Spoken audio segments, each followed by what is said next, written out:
Hello, I'm Random Ross, and I have an incredible physique. Anyway, more on that later. Let's roll. Okay, YouTube, Random Ross here. Sorry about that whole introduction there. I just felt like doing something completely different. Anyway, so, as this is part of Slasher Torture Gore week, and I thought, hey, let's do a top 10. So, today I'm counting down another top 10 slasher films. Now, I did a list like this before about a year ago, so if you want to check that out, I'll put a link to that in the description below. So if you want to see that, please feel free to click on it. But I thought I'll update this list, with another top 10. So, let's get going. At number 10, it is Black Christmas, the remake. It's, a bit gorier, a bit more brutaler. I've only seen the original once, but I've seen the remake a few times. I should really rewatch the original on Netflix because it's on there. Yes, so Black Christmas. Also, Billy looks like something, This is the show where cooking is bloody adverts. Look like something, The Simpsons forgot to put in. He does. Okay, so next at number 9. Number 9, it is Urban Legend. 1998 slasher movie. It's like they take every urban legend cliche and they just cram it into this film. The killer's a hoodie, so it's like, who is it? We find out all in the end. Okay, next at number 8 is My Bloody Valentine. Miner, Harry Warden, got trapped in the mines and he cannibalized on his friends. Anyway, as time went on, they found him, he cannibalized, and then he went out on a killing spree with a pickaxe and his mining gear. And then, spoiler alert, we find out it's just a copycat killing because Harry Warden's dead. Okay, so next, they did a remake of it in 3D, but My Bloody Valentine, seems to be the only slasher film, well, one of the very few slasher films that are just a standalone film with no sequels attached. Okay, next, number 7, Autopsy. Slasher film starring Robert Patrick, a few others. He plays a crazed surgeon who wants to save his wife from terminal cancer and will butcher anyone to get what he needs. Of course, it's a gruesome film, body horror, guts, gore. So, yeah, if you're into any of that, check it out. But you've been warned, it's gory. I'm on about, we've done films that give you a spook, now we're on to films that want to make you puke. So next, at number 6, it is The Texas Chainsaw Massacre, Part 2. The sequel to the 1974 film. It's got a bit more comedic elements in it this time. And people say it's the best one. I think the original is probably the best one, so more on that later. Next, at number 5, it's Scream, directed by Wes Craven. Now, I've said this loads of times, so I'm going to save you the whole sentence about it, as the first horror film I saw and stuff. Okay, you've probably seen it in previous videos if you checked out my previous videos. So yes, Scream, it's a classic, it's, wacky, it's wild, it takes the piss out of itself and mentions other slasher horror films.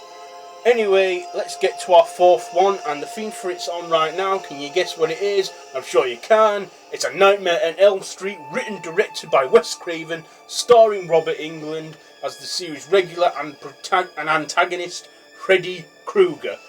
A dream demon that kills teens in their dreams, but for real. He was a child molester in life.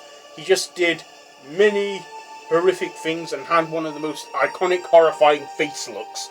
And also a unique signature weapon, the bladed glove. So yes, it's a true classic, so you gotta watch that one. It's one of those many horror films you gotta watch before you die.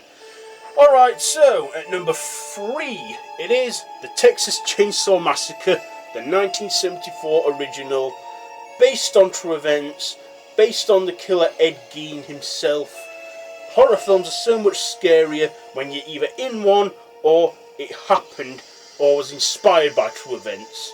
And this film was so graphic it got banned, but now it's a lot tamer. But there are sicker films out there. I should know. Human Centipede. I watched them. Ugh. Horrible. Anyway, at number 2 it is Halloween. Jamie Lee, starring newcomer actress at the time, Jamie Lee Curtis and Donald Pleasance, co-written by John Carpenter and directed by John Carpenter. The original put the slasher genre on the mark. It was, crazed killer Michael Myers breaks out of his mental institution, Smith's Grove, and goes out on a killing spree on the night he came home, killing teenagers. We find out in Halloween 2, spoiler alert, that our main protagonist, Laurie Strode, played by Jamie Lee Curtis, is in fact Michael's long-lost half-sister. The sequel is good. The third one, if you want to keep track with the Michael Myers storyline, skip Halloween 3, because it has nothing to do at all with the original films. But it is a good film, Halloween 3. Good horror film in supernaturalness. Anyway, next, with the whole Halloween stuff, it's just a great film, and there's a fact that everyone should know. The mask is made out of a cheap Don Post Captain Kirk mask, painted white, our holes cut bigger, and sideburns ripped off.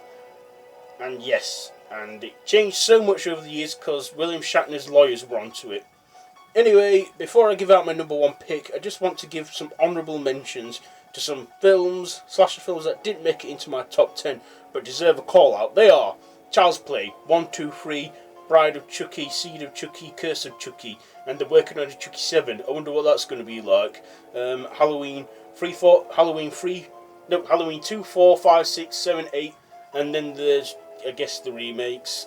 They're alright, I guess. Nightmare on Elm Street 3, Urban Legend 2 and 3, Black Christmas Original, My Bloody Valentine remake, Scream 2, 3 and 4, American Mary, God, it's hard to think off your head. Anyway, let's just get to my number 1 pick. At number 1, it is Friday the 13th, Part 4, The Final Chapter. Said to be the end of the franchise. Obviously it wasn't. Part 4 is what I call the Tommy Jarvis trilogy, because it has that, protagonist throughout the entire 3 films, 4, 5 and 6. And I enjoyed them films. I think Part 4 is probably one of the best sequels. I like Part 6, but when it comes to the sequels, I'll probably say one of my favourite ones is Part 4. Also, it's said to be Jason's unlucky day, and unfortunately it was, but hey, there are ways to work around it, and since then, Jason got resurrected and he's now a total badass. I mean, he wasn't in Part 5, but still, Part 5 was good as a slasher film, and it was okay. Okay, so yeah, that's pretty much it for my another top 10 slasher movies. If you like this video, please give it a like. If you want to share, please feel free to share. Let me know what your top 10 slasher films are in the comments below. Also, I'm on social media, Facebook and Twitter, so there'll be links to them in the description below.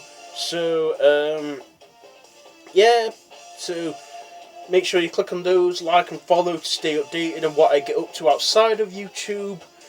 And yeah, so also subscribe if you want to see more, and I'll see you after this one. So, till next time, goodbye friends.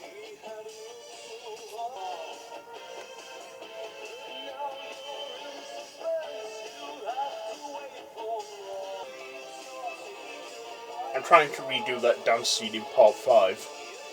I'm doing it wrong, watch me.